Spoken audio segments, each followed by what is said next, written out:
Bonsoir mesdames, messieurs, bienvenue à Perspective Hebdo. Le pape François a été élu mercredi 13 mars par les cardinaux réunis en conclave dans la chapelle Sixtine. Ce choix en a surpris beaucoup. Le cardinal Jorge Mario Bergoglio, archevêque de Buenos Aires, n'était pas dans la liste des favoris. Il est le premier pape argentin, premier pape jésuite. Autre nouveauté, il a pris comme nom François, se référant à saint François d'Assise, connu pour son choix d'être avec les pauvres et son amour pour la création.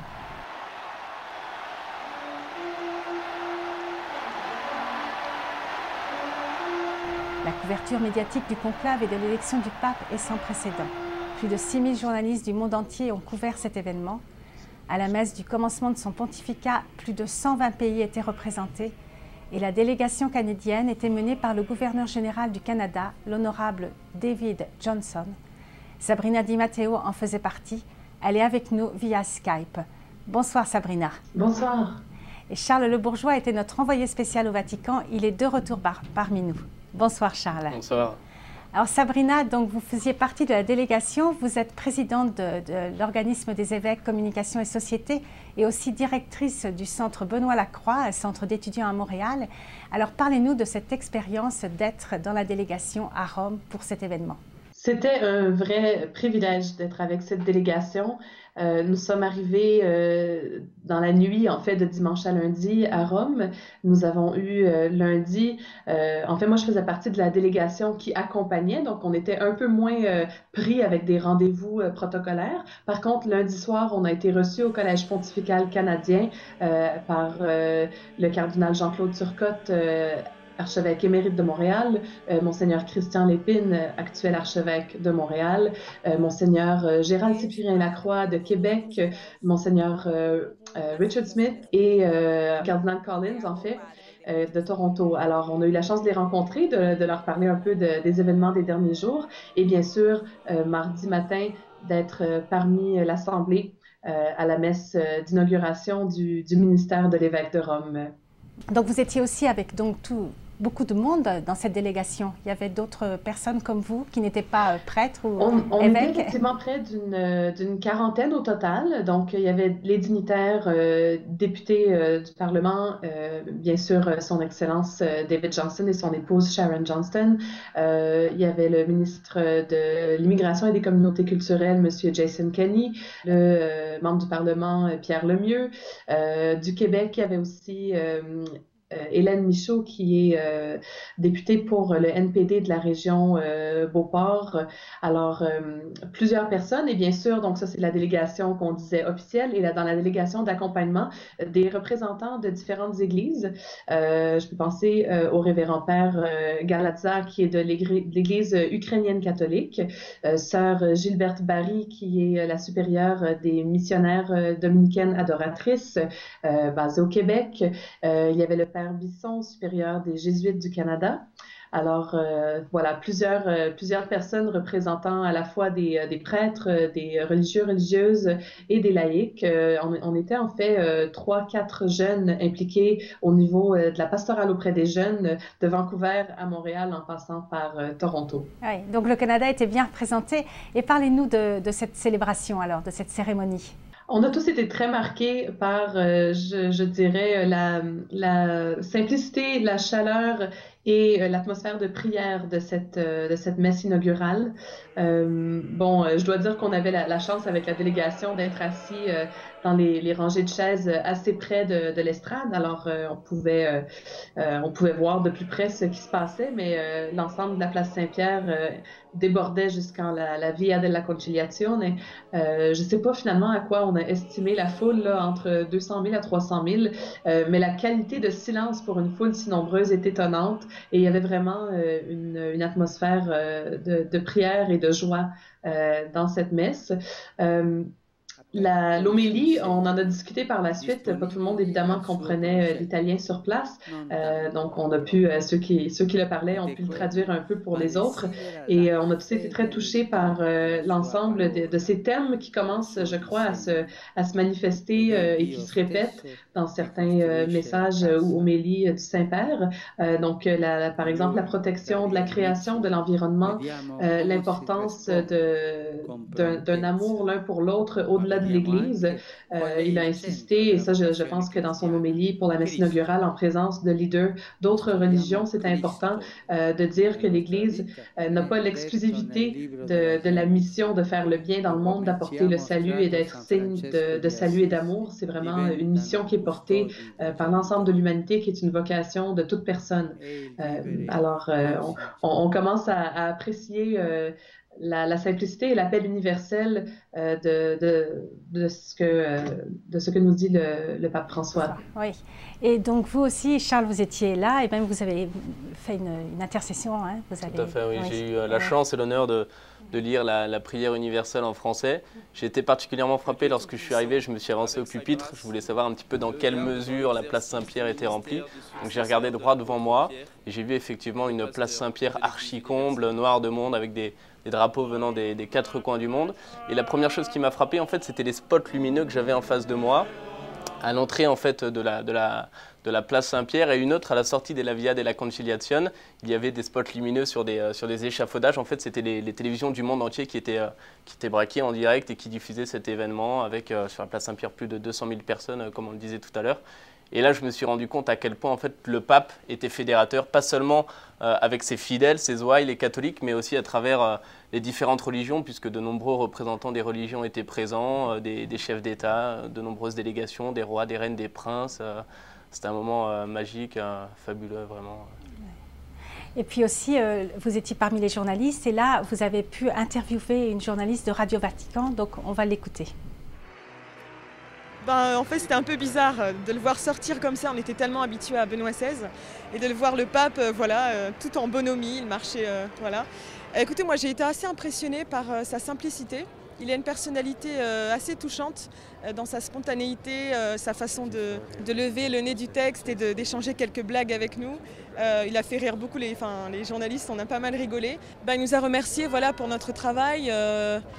Il nous a sorti une petite blague, vous avez beaucoup travaillé, n'est-ce pas, et tout ça, donc tout le monde a rigolé, bien sûr. Non, il nous a remerciés, il nous a dit que notre travail était important, surtout en ces jours, et que c'était une manière pour nous de voir l'Église peut-être d'une autre manière, et qu'on était appelés à justement aller plus encore en avant. Et le pape, normalement, a toujours l'habitude, entre guillemets, de recevoir les journalistes assez rapidement.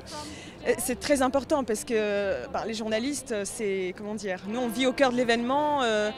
Et puis c'est une manière pour le Vatican aussi et le Saint-Père d'instaurer dès le départ une espèce de relation peut-être de confiance.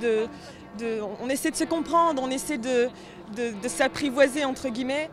On est curieux, lui aussi, il est. Je pense que c'est quelque chose de très très très important pour la communication entre le Vatican et le monde extérieur en fait. Communication et Vatican, c'est peut-être deux mots qui peuvent paraître assez, non pas dichotomiques, mais bon, voilà, c'est pas toujours évident, quoi. Mais un pape communicant, c'est quelque chose de, comment dire, pas d'assez nouveau, puisque Jean-Paul II était à sa manière très très communicant. C'est juste peut-être d'instaurer une relation plus naturelle, plus simple. Et voilà, moi je pense que c'est très prometteur, très très prometteur. C'était donc une interview réalisée par Charles de Bourgois avec une journaliste de Radio Vatican. Donc cette journaliste donne ses impressions sur le pape qui est très communicant. Tout à fait, ouais. Tout à fait, un pape très communicant. On a pu le voir d'entrée de jeu pendant cette audience qu'il a accordée aux journalistes. C'était la première audience où il recevait en fait un groupe, c'était nous les journalistes, quel honneur et quelle chance. Et très communicant, oui, il l'a montré, il est très accessible finalement, on l'a vu dès en fait sa première apparition à la loggia centrale de la Basilique Vaticane, avec des mots très simples, buonasera, bonsoir à tous, et qui s'est terminé ensuite par un bon repos à tous et bonne nuit. On l'a vu, donc un pape très simple, très accessible. Et on l'a vu encore une fois pendant cette messe inaugurale. Il faisait un tour en papamobile et il a pris le temps de descendre de cette papamobile pour aller voir la foule, pour l'embrasser, pour embrasser les enfants, une personne handicapée, etc. C'est très touchant et à chaque fois avec des mots très simples, avec même un style très simple. Lorsqu'il est apparu pour la première fois, sans mosette rouge. Il n'avait pas encore ses chaussures rouges, mais ses chaussures noires avec des chaussettes noires. Et puis sans la croix pectorale dorée, un homme très simple avec des mots très simples, une attitude très simple. Avec, voilà, la simplicité, je pense, aura marqué les premières heures, les premiers jours du pontificat du pape François. Et Sabrina, vous aussi, vous pensez qu'il communique bien avec les personnes ? Je trouve qu'il communique comme un bon curé de paroisse qui sait s'adresser à tous les âges à la fois autant que possible. Je remarque que en relisant ses messages, ses homélies jusqu'ici, d'abord c'est court, c'est pas trop long, alors on sait il peut garder l'attention juste assez. Ensuite, le langage, comme le dit Charles, le langage est simple, il est accessible et il est universel. Quand il a parlé aux journalistes, en les rencontrant tous là, peu après son élection, euh, il a il leur a offert une bénédiction à la fin, mais comme il l'a dit, dans le respect de leur conscience, sachant qu'ils ne sont peut-être pas tous croyants ou pratiquants. Et il a aussi montré sa compréhension de leur travail en même temps en les invitant à toujours travailler pour que leur travail soit des interpellations vers la vérité, la bonté et la beauté. Alors, je pense il est capable de manier les thématiques qu'il aborde pour les adapter aux personnes à qui il s'adresse. Oui, on sent qu'il a un amour de l'humanité en général, hein. Il est là, il aime les personnes, hein. Effectivement, puis je disais tout à l'heure, on commence à voir les thèmes qui émergent dans ces communications et la miséricorde en est un en particulier. Quand il s'est rendu le lendemain de son élection, faire une petite visite discrète à la basilique Sainte-Marie-Majeure pour prier la Vierge, pour bénir son ministère, il a rencontré les prêtres confesseurs dans la basilique et il leur a dit en fait, comme confesseur, vous devez avoir soin des âmes, vous devez avoir soin des gens et être doux et miséricordieux avec eux. Ils ont besoin de cette preuve d'amour. Et vous, Charles, aussi, hein, vous êtes frappé par ça? Je suis frappé par ça et on parlait tout à l'heure de cette audience. Il a pris déjà, la première chose qui m'a frappé dans cette audience, c'est bon, il est arrivé bien sûr encore une fois avec simplicité, c'est-à-dire sans grands gestes, sans lever les bras comme ça, comme on avait un petit peu l'habitude de le voir. Donc c'était très sobre. Et en fait, après le mot d'accueil de Monseigneur Accelli, le président des communications sociales, il s'est simplement levé de son fauteuil et il lui a fait une accolade comme ça, avec une petite tape dans le dos. Donc ça rompt un petit peu avec ce qu'on avait l'habitude de voir, mais oui, sans comparer avec Benoît XVI, qui sans est plus comparer, froid, parce qu'il oui. faut pas, je pense qu'il faut pas comparer, il faut pas opposer, mais simplement le style est différent et effectivement ça fait un petit peu l'unanimité. On a pu le voir dès le lendemain dans la presse, tout le monde salue ce style un petit peu nouveau qu'incarne le pape François. Et pendant cette audience, le pape également a voulu remercier chaleureusement les journalistes qui depuis 2 semaines travaillaient, étaient sur le pied de guerre pour couvrir ces congrégations générales, la Célévacantée avant, le conclave, etc.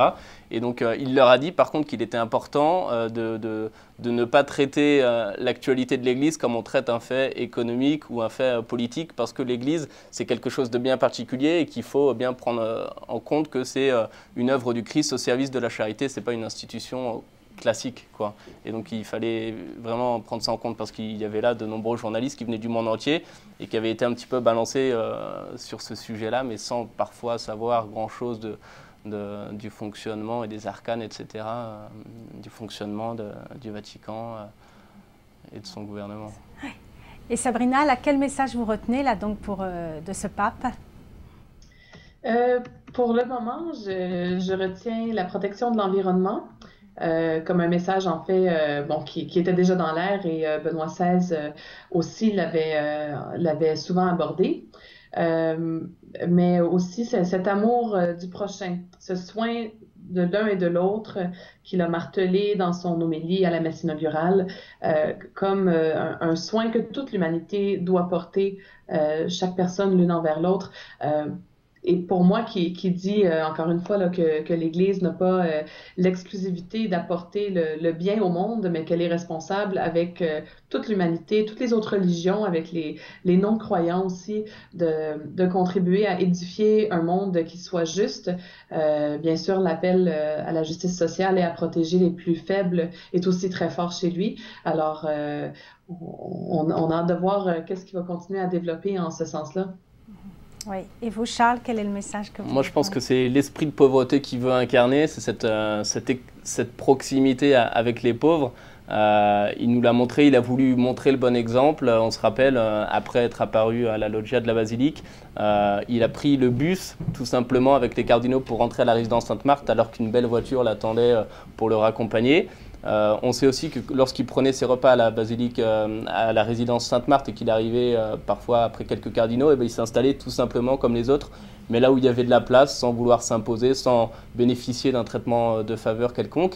Et puis après cette visite à la basilique Sainte-Marie-Majeure, il est retourné à sa pension, à la Casa del Clero, pour régler sa facture. On lui a dit non, sainteté, on s'occupe de tout, c'est pris en charge. Il a dit non, il n'y a pas de raison, moi aussi je vais payer ma note, comme tout le monde. Donc vraiment simplicité et pauvreté. Ouais. C'est un beau message là. Et donc on va vous laisser avec un clip qui a été réalisé par le groupe Glorious et qui remercie Dieu pour ce pape. Merci beaucoup Sabrina d'avoir été des nôtres de Montréal, nous avoir partagé votre expérience et bonne mission avec les étudiants. Merci. Et merci à Charles Merci et à bientôt, très bientôt sur ce plateau. Merci d'avoir été des nôtres. À la prochaine.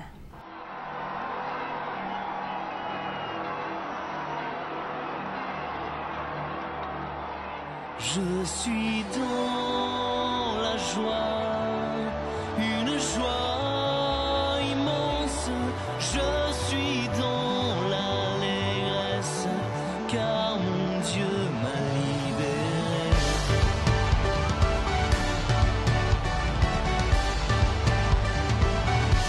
Je suis dans la joie,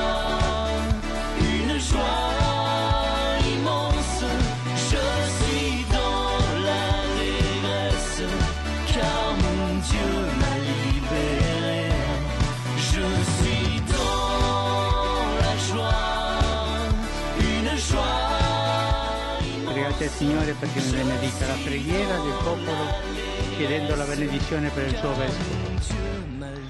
Facciamo in silenzio questa preghiera di voi su di me.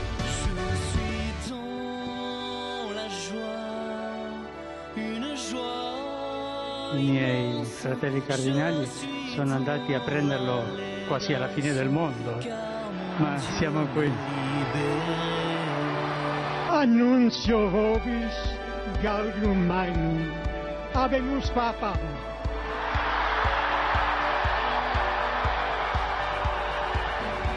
Sancte Romani Ecclesiae Cardinalem Bergoglio.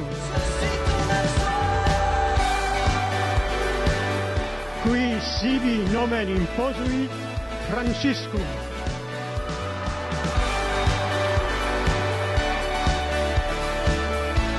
Sempre per noi, l'uno per l'altro. Preghiamo per tutto il mondo.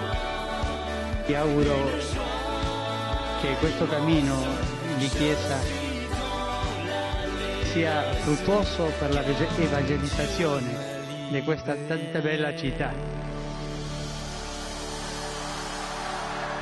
Buonanotte e buon riposo. Bene.